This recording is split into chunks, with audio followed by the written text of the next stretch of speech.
कल मैंने एक वीडियो देखी हज़ारे डिवीज़न के आपके सदर का एक वीडियो क्लिप था। उसमें वो कह रहे थे कि खैबर पख्तूनख्वा के 22 इदारों में करप्शन हो रही है। तो क्या वाकई ये करप्शन हो रही है? अगर हो रही है तो ये कौन कर रहा है? देखिए, तो जिन्होंने कहा है तो आपको उनसे पूछना चाहिए। मुझे तो नहीं पता कि उन्होंने किस बेस पे कहा आपकी है हुकूमत या है क्या। सर। हुकूमत तो मेरी है लेकिन स्टेटमेंट तो मेरी नहीं है ना। ड्यूटीज लगाई है कि आप कंफर्म करें अगर वाकई करप्शन जिस जिस जगह पे हो रही है या जो मुलविस है उनके खिलाफ कार्रवाई करें। ये क्लियर कट इंस्ट्रक्शन है उनकी। सही। ख्वाजा आसिफ साहब की अभी एक स्पीच थी सर, क्या कहेंगे आप? ओवरऑल इल्जामात की बौछार थी आप। देखिए, ख्वाजा साहब इतने सीनियर हो गए हैं लेकिन उसके बावजूद भी मतलब वो उनको ये एहसास नहीं होता कि वो डिफेंस मिनिस्टर हैं। मतलब हम एक्सपेक्ट कर रहे थे कि इतना बड़ा वाकया हुआ है, ये पाकिस्तान की तारीख में कभी नहीं हुआ, शायद दुनिया में भी बहुत कम हुआ हो। और कोई आगे का लाएमल देंगे, कंसेंसस की बात करेंगे।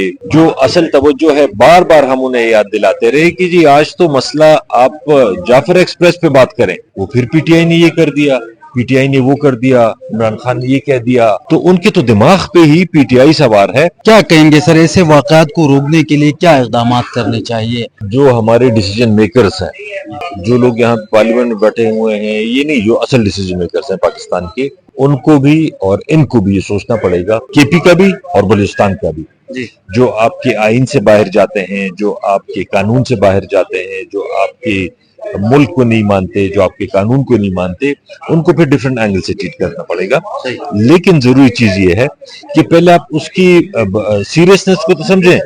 अगर आपकी सारी तवज्जो पीटीआई पे है, उनको पे केसेस बनाने पे है, उनके घर तोड़ने पे है। अस्सलाम वालेकुम नाज़रीन, एबीएन डिजिटल के साथ मैं आता रहमान हूँ और इस वक्त मेरे साथ पाकिस्तान तहरीक इंसाफ के रहनुमा आतिफ खान साहब मौजूद हैं। Thank you very much sir.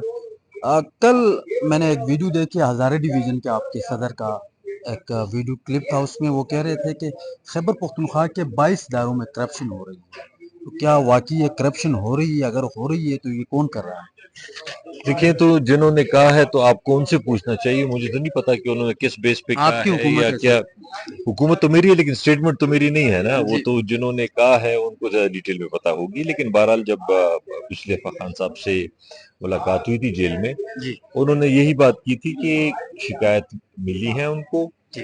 इसी बात पे उन्होंने ड्यूटीज लगाई हैं कि आप कंफर्म करें अगर वाकई करप्शन जिस जिस जगह पे हो रही है या जो मुलविस हैं उनके खिलाफ कार्रवाई करें। ये क्लियर कट इंस्ट्रक्शंस हैं उनकी। सही। तो अब कहाँ हो रही है, कौन कर रहा है, इल्जाम लगाना और बात होती है और फिर वाकई सबूत के साथ एक चीज और होती है। तो ठीक। जहां पे भी कंफर्म होगा जरूर एक्शन लिया जाएगा इंशाल्लाह। ख्वाजा आसिफ साहब की अभी एक स्पीच थी सर, क्या कहेंगे आप? ओवरऑल इल्जामात की बौछार थी आप पर। देखिए, ख्वाजा साहब इतने सीनियर हो गए हैं लेकिन उसके बावजूद भी मतलब वो उनको ये एहसास नहीं होता कि वो डिफेंस मिनिस्टर हैं। और आज आपने गुफ्तगू सुनी, मतलब हम एक्सपेक्ट कर रहे थे कि इतना बड़ा वाकया हुआ है, ये पाकिस्तान की तारीख में कभी नहीं हुआ, शायद दुनिया में भी बहुत कम हुआ हो। फिल्मों में हम देखते थे कि इस तरह का वाकयात होते थे। इतना बड़ा वाकया हुआ है, ये कोई हमें ब्रीफ करेंगे, हमें क्या पार्लियामेंट को ब्रीफ करेंगे और कोई आगे का लाएमल देंगे, कुछ कंसेंसस की बात करेंगे।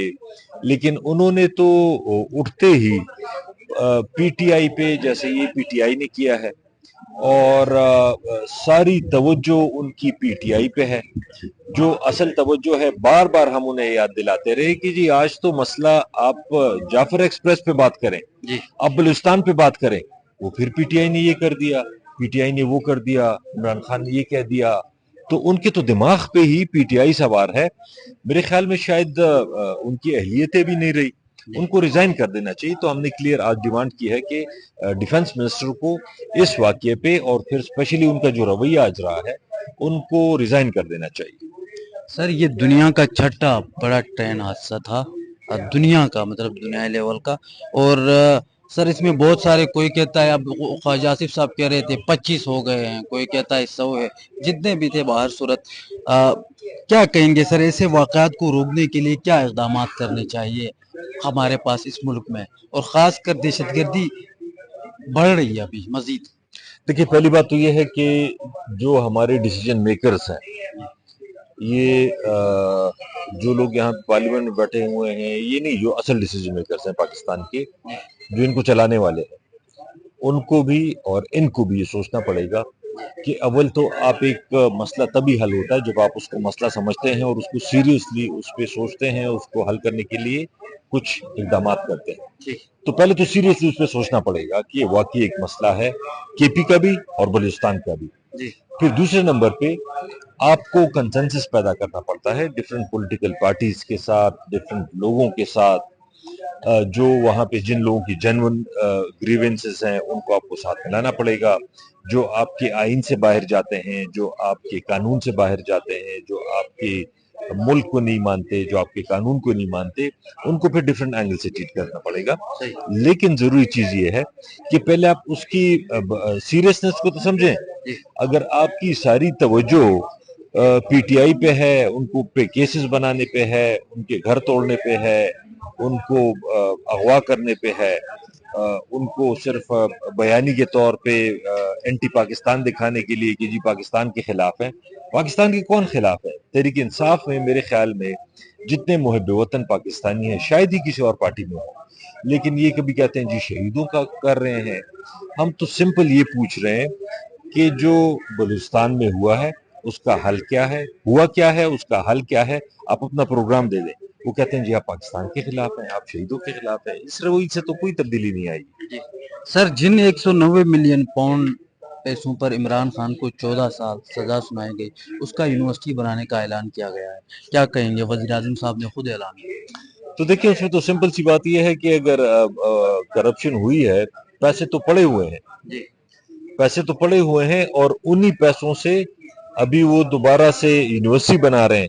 تو اس میں پھر خان صاحب کو سزا کس چیز کی ہوئی ہے؟ اگر پیسے کہیں گئے نہیں ہیں، پیسے حکومت کے اکاؤنٹ میں پڑے ہوئے ہیں، انہی پیسوں سے آپ یونیورسٹی بنا رہے ہیں، تو پھر خان صاحب کو، ان کی بیوی کو یہ اتنے 14 سال قید اور اتنے سال قید سزا کیوں ہوئی ہے؟ یہ پوچھنا چاہیے ہمارے عدالتی سسٹم سے. لاسٹ میں سر عید کے بعد آپ کو عمران خان کی رہائی کب تک آپ کو نظر آ رہی ہے؟